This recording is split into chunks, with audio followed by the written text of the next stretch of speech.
Oh, it's pretty out there. Here we are on this Monday afternoon. Some clouds popping up over the Grand Mesa, Pitkin County, Garfield County, well to our east.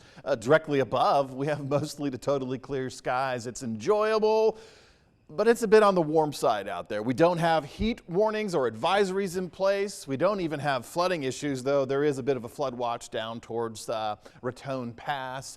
Some storms still popping in the state, even though we're experiencing some drier conditions on the western slope, and it's likely we'll do it again tomorrow. The storms are going to be isolated to a particular part of the state, to be mentioned in another minute from now. Temperatures: Grand Junction, upper 90s, Delta, upper 90s, Montrose, Rifle, middle and lower 90s.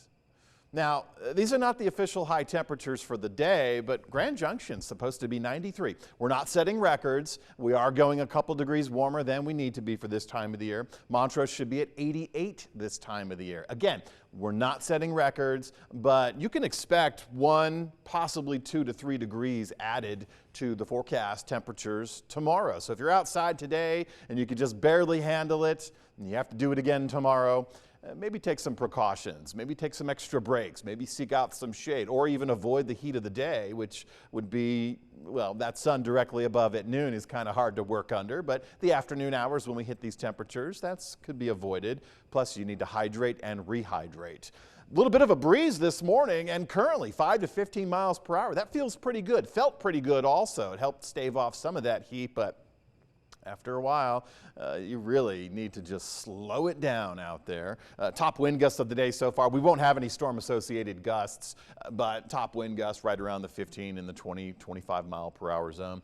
We get a little breezy tomorrow afternoon as well. Nothing too strong. Later this week, we'll be looking at those storm-associated wind gusts. A couple of other hazards we may be looking at will be cloud-to-ground lightning, and then, of course, flooding issues. We'll have those coming back, returning by the end of the week.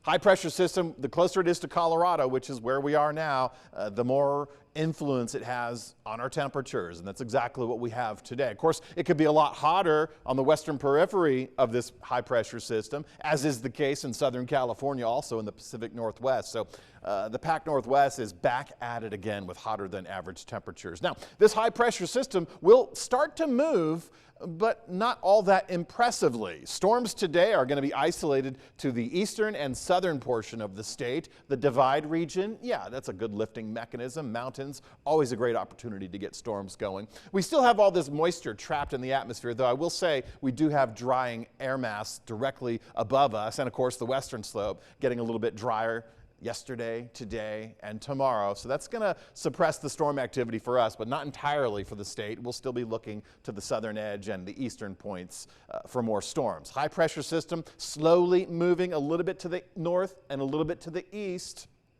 Still keeping heat in play, still keeping dry conditions for Tuesday.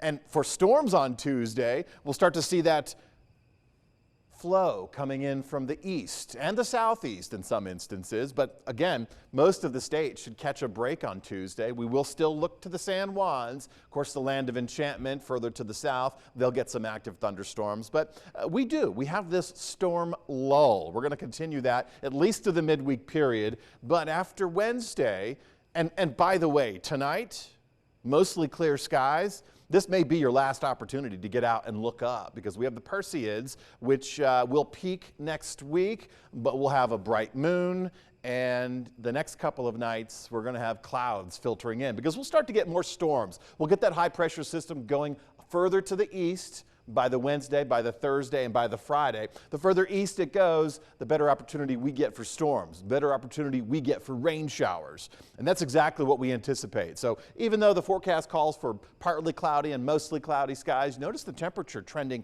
down a little bit. So we get out from underneath that high pressure system after the midweek period. So we're going to go hotter until then. Again, wind is not going to be a big factor, but once we get to the end of the week and into the upcoming weekend and even the start of next week, we could have that high pressure system, the placement of it, if it's not over us, and it could change and we could be reforecasting the entire package.